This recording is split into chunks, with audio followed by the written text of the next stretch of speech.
Un cordial saludo para todos los amigos de este canal. Hemos decidido realizar un video de análisis sobre las elecciones en Brasil, la segunda vuelta electoral, o sea, el balotaje. El 30 de octubre se realizará esta segunda vuelta y va a tener un resultado reñido como fue el de la primera vuelta, porque el señor Lula da Silva obtuvo 57 millones de votos y el señor Bolsonaro 51 millones de votos. Las encuestas se equivocaron en calcular que Bolsonaro obtendría menos, pero el bolsonarismo está vivo. ¿Cuál es el problema? Que la campaña ha sido llena de ataques, de bulos, de fake news, de exacerbación, y hay riesgos de actos de violencia. Está muy polarizado el ambiente. Segundo, Bolsonaro está desconociendo el mismo sistema electoral que lo llevó al triunfo. Entonces se prevé por la negativa que prepare un golpe. Y ese golpe es un desconocimiento al estilo Trump y puede ser un golpe militar, porque tiene el estamento a su lado.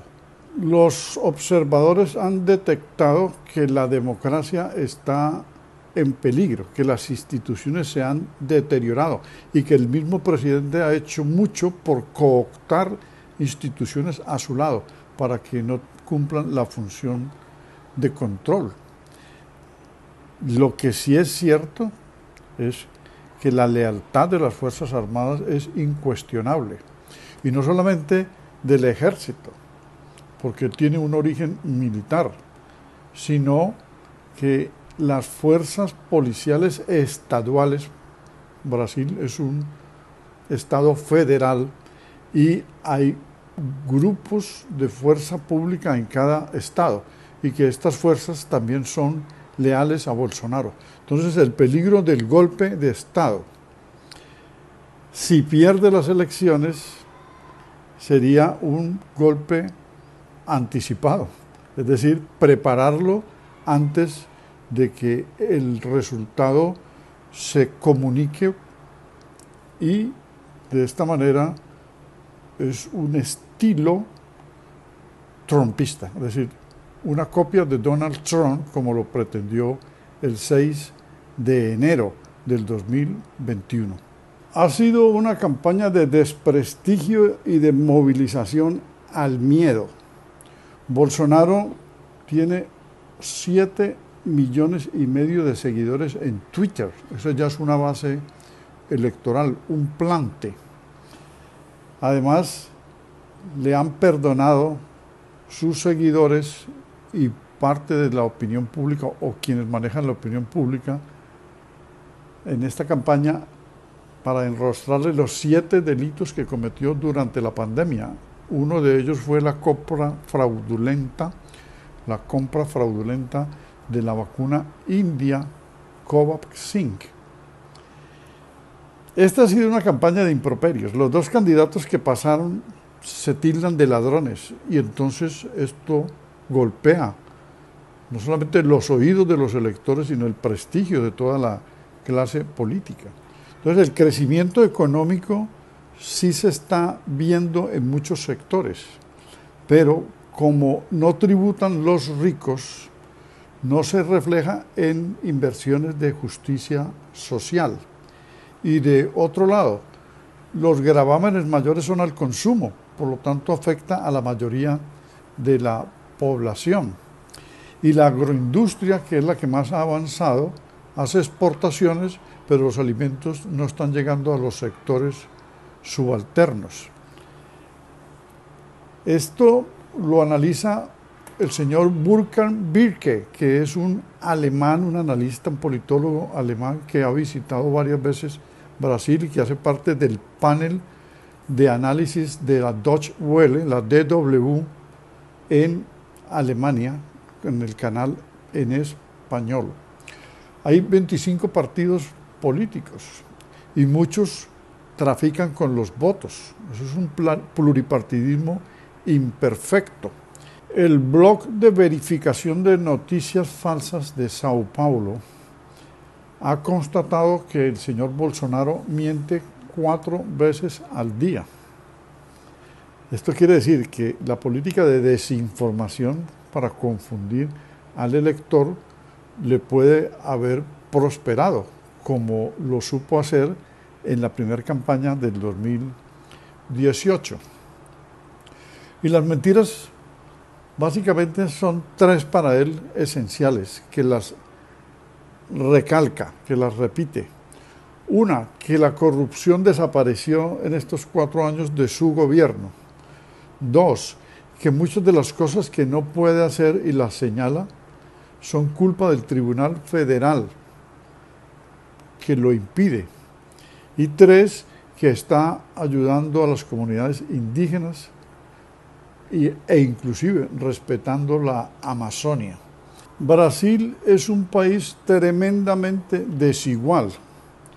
La mayoría de los trabajadores están desubicados, en la pandemia se afectaron muchos y no hay una formalización del empleo. Por lo tanto, el trabajo, que es un derecho humano, si no se establece con un marco legal de protección, pues deja a la deriva, al garete, a las personas, y no es equitativa esa entrega de la fuerza de trabajo por una remuneración que es incierta.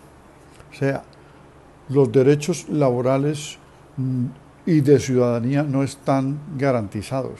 La educación no tiene la cobertura suficiente. El servicio de salud también se demostró, quedó en evidencia durante la pandemia, tiene muchas falencias. La red hospitalaria. No hay solidaridad, y sin solidaridad la dignidad es imposible que se respete la dignidad de las personas, porque no hay cooperación, no hay ayuda, no se socorre a los más necesitados. Eso es lo que le falta a Brasil. En esas circunstancias prende el neopopulismo. Cualquiera se vuelve mesías y promete salvar la situación. La dignidad humana no es un derecho humano, es la base de todos los derechos humanos. Colombia, por ejemplo, en el artículo 1 dice que el Estado se fundará en el respeto de la dignidad humana y en la solidaridad. Cuestión que tampoco se cumple como en Brasil, porque si no, no habrían ni indigentes ni desplazados y todos tendrían que ser asistidos en políticas de bienestar social. Hay una relación inescindible entre dignidad humana y solidaridad, y la dignidad está en todos los derechos humanos. Allí también la violación es masiva, sobre todo que hay una expresión y una campaña de ciertos sectores de derecha por la aporofobia, es decir, un odio a los pobres. No los quieren ver en las universidades, no los quieren ver en los hospitales, no los quieren ver en ciertos espacios donde quisiera que las clases más acomodadas se movieran sin competencia de atención alguna, por la atención misma de los aparatos del Estado. Llama mucho la atención que el señor Lula da Silva en esta elección logró en la primera vuelta apoyos de las mujeres esencialmente, de los pobres, de los negros y de los jóvenes, y que ha aumentado su popularidad, que fue afectada en el Lavallato, ese juicio que el señor Moro, Sergio Moro, le orquestó en la campaña pasada, donde no lo dejó participar. De tal manera que ahora, ¿qué le falta? Si tiene 6 millones de votos, conseguir una votación más amplia. Y ya tiene el apoyo de la señora Simone Tebet, que obtuvo 5 millones de votos y que no pasó a la segunda vuelta. Tiene el apoyo del señor Gómez con 2,5 millones más, allí van 7 millones. Tiene 6 gobernaciones, pero Bolsonaro tiene 9 gobernaciones de los estados federales.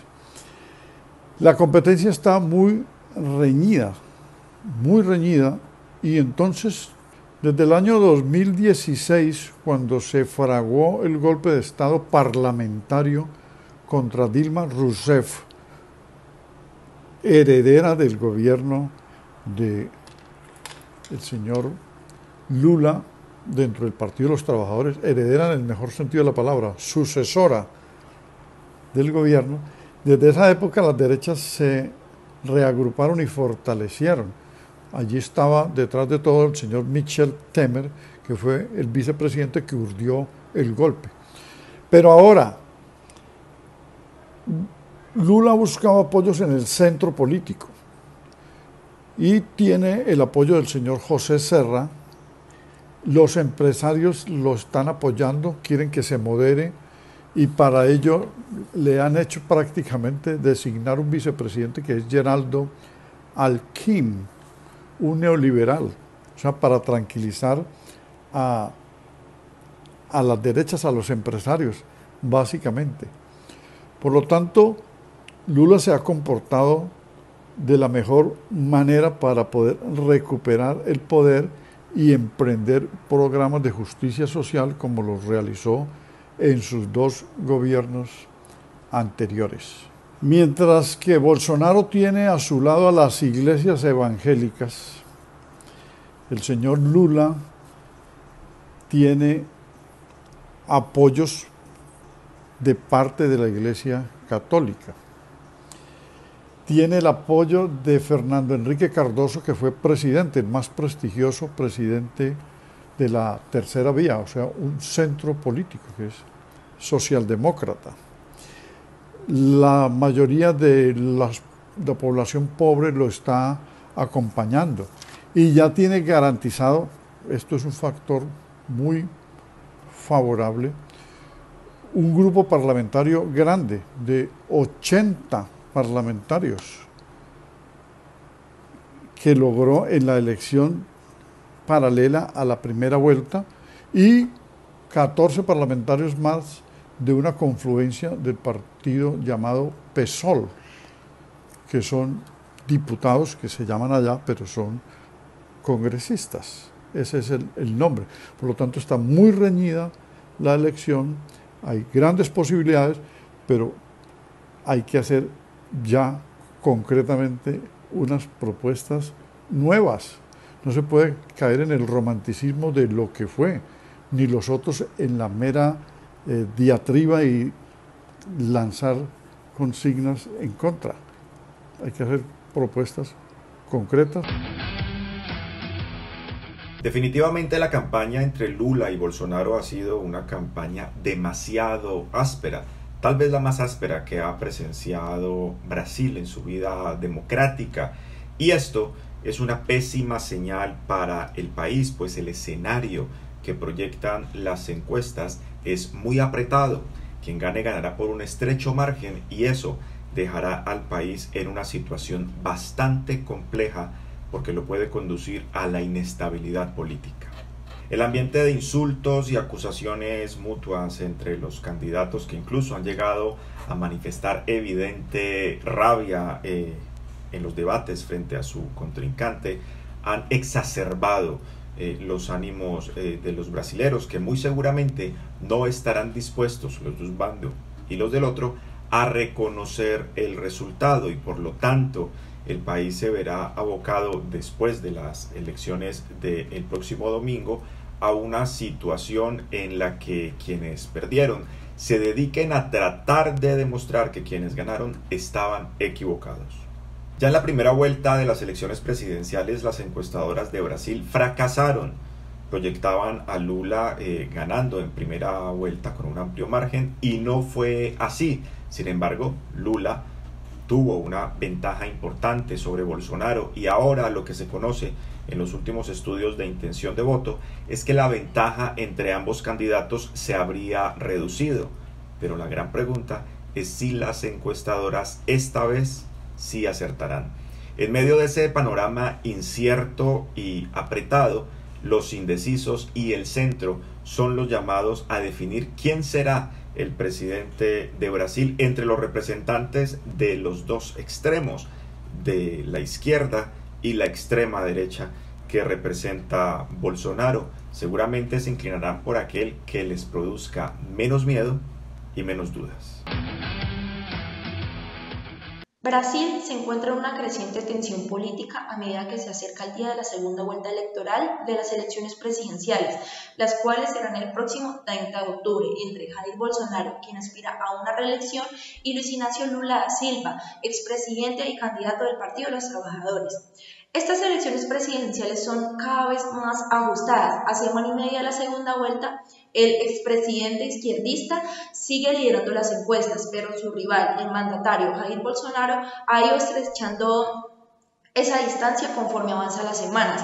En el último sondeo de Datafolha, publicado este miércoles, da a Lula un 49% de los votos y a Bolsonaro un 45%, pero estos resultados plantean la posibilidad de que haya un empate técnico, si se tiene en cuenta el margen de error. En cuanto a la disputa presidencial como tal, Lula ganó en la primera vuelta y se enfrentará el 30 de octubre contra Jair Bolsonaro, que quedó en segundo puesto. Como bien sabemos, el actual presidente Jair Bolsonaro fue elegido en el año 2018 y es candidato a la reelección por un segundo mandato, mientras que el expresidente Luis Ignacio Lula da Silva fue elegido en el año 2002 y reelecto en el 2006, siendo así candidato a elección por un tercer mandato no consecutivo. Por otro lado, recientemente y en vísperas de una segunda vuelta presidencial, es de notar que hubo un fuerte debate entre estos dos candidatos. Lula criticó el manejo de Bolsonaro de la pandemia COVID-19, mientras que ambos candidatos se acusaron mutuamente de corrupción, y cito diciendo: usted retrasó la vacuna y el hecho concreto es que su negligencia provocó la muerte de 680.000 personas, cuando se podría haber salvado más de la mitad. En la historia de cualquier gobierno del mundo no hay nadie que haya jugado con la pandemia y con la muerte como lo hizo usted, le dijo Lula a Bolsonaro. En respuesta a esto, Bolsonaro negó esas acusaciones y dijo que Lula estaba mintiendo. Agregó inicialmente que no compró vacunas en esfuerzo por prevenir la corrupción. También expresa lo siguiente: no hubo tal corrupción porque no había vacunas en Brasil. Entonces, señor Lula, no siga mintiendo. Es malo incluso para su edad, le dijo Bolsonaro, y a opinión de los medios de comunicación fueron palabras bastante como explícitas, si estamos hablando de dos personas maduras y con el suficiente intelecto para tratar así a un país al cual están representando. Finalmente, en cuanto a las perspectivas, estamos en una situación de máxima gravedad. El peligro que representa Bolsonaro es como esa dramática amenaza de una derrota histórica para las fuerzas populares, para una clase trabajadora, para los oprimidos, las mujeres, los negros y la comunidad LGBTIQ+, ya que es un presidente que ni siquiera ha tenido en cuenta su historia colonial y una clara división racial y social que son objeto de cultivo para discursos esencialmente racistas y discriminatorios expresados por él mismo. Finalmente, un segundo mandato de Bolsonaro tendría un efecto catastrófico y sería una amenaza para las libertades democráticas, por lo que esto no se puede permitir. Por su lado, Bolsonaro se ha afirmado y se escuda que si la izquierda vuelve al poder, nunca dejará de ser como ese país, que seguirá el mismo del camino que Venezuela, Argentina, Chile, Colombia, y sería un vagón más para ese tren. Quiero decir que la lucha será muy dura y es posible que Lula gane el 30 de octubre. Para ello, la campaña tendrá que darlo todo. Se aproximan las elecciones presidenciales en Brasil entre Lula da Silva y Jair Bolsonaro, el actual presidente de Brasil. Lula da Silva viene creciendo en las encuestas. Hoy en día tiene una ventaja de alrededor de entre 8 y 10 puntos porcentuales, dependiendo de cuál encuesta mire uno, respecto a Jair Bolsonaro. Pero no hay que cantar victoria aún, pues bien se sabe que en esta segunda vuelta las coaliciones son fundamentales, y en este caso Jair Bolsonaro cuenta con el respaldo de la gran mayoría de iglesias evangélicas del Brasil, mientras que Lula da Silva ha sumado entre sus respaldos entre otros el expresidente Cardoso. Es claro que América Latina se está dividiendo entre los países que están pasando a la izquierda y aquellos que se quedan de alguna forma en la derecha que vino tomando el poder desde principios del siglo y que hemos visto que no ha tenido una respuesta adecuada a los retos, a los problemas que ha planteado los pueblos en Latinoamérica. En el caso particular de Brasil, Jair Bolsonaro lo castigan o lo culpan de alguna forma por su mal manejo de la pandemia. En un principio incluso se burlaba de las vacunas y decía que no era necesario vacunarse, que era una gripiña, una gripa pequeña, y que miles y miles de brasileños hayan muerto a causa del COVID, sin duda le da una desventaja frente al argumento de Lula da Silva, donde Lula, como expresidente que ya ha sido, que es, se dedica a un discurso donde prioriza el cuidado sobre su pueblo, el cuidado a las madres, cabeza de familia, y el sacar a la gente de la pobreza.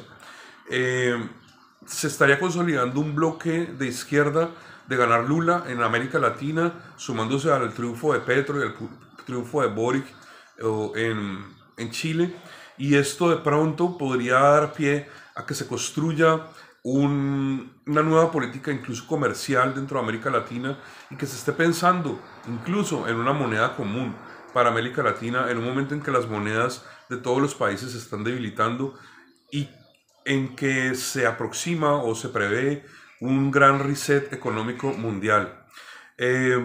Frente a temas como el cambio climático, la deforestación, la ampliación de la ganadería extensiva, claramente Jair Bolsonaro no cree, digamos, en la necesidad de tomar una acción de política pública para proteger la Amazonía, mientras que Lula, por el contrario, nos está diciendo que ahí está la riqueza del mundo y que debe ser cuidada.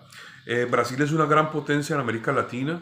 Dependiendo de lo que pase con Brasil, puede influir también en la política colombiana, y pienso que ante el escenario mundial, donde estamos en una guerra entre Rusia y Ucrania, que ha hecho que gran parte de los alimentos y las fuentes energéticas suban de precio, tener una estabilidad en Brasil, tener un gobierno de izquierda en Brasil, puede ser una garantía para que ese bloque suramericano se una y pueda generar unas políticas propias, a la vez que piensa en su propio abastecimiento, en su propia seguridad alimentaria, en una moneda común. Veremos si Lula es capaz de ganarle el pulso a Bolsonaro, y definitivamente con ese resultado se le da un puntillazo final a la influencia de grupos de derecha en América Latina, como es el caso de Atlas Network, al cual pertenece también Jair Bolsonaro. Esperemos que el pueblo de Brasil decida lo mejor y que las relaciones que queden con ese nuevo presidente, de parte del presidente Petro, estén encaminadas a la hermandad, al aumento del comercio binacional y a la posibilidad de pensarnos proyectos de infraestructura y económicos comunes con Brasil.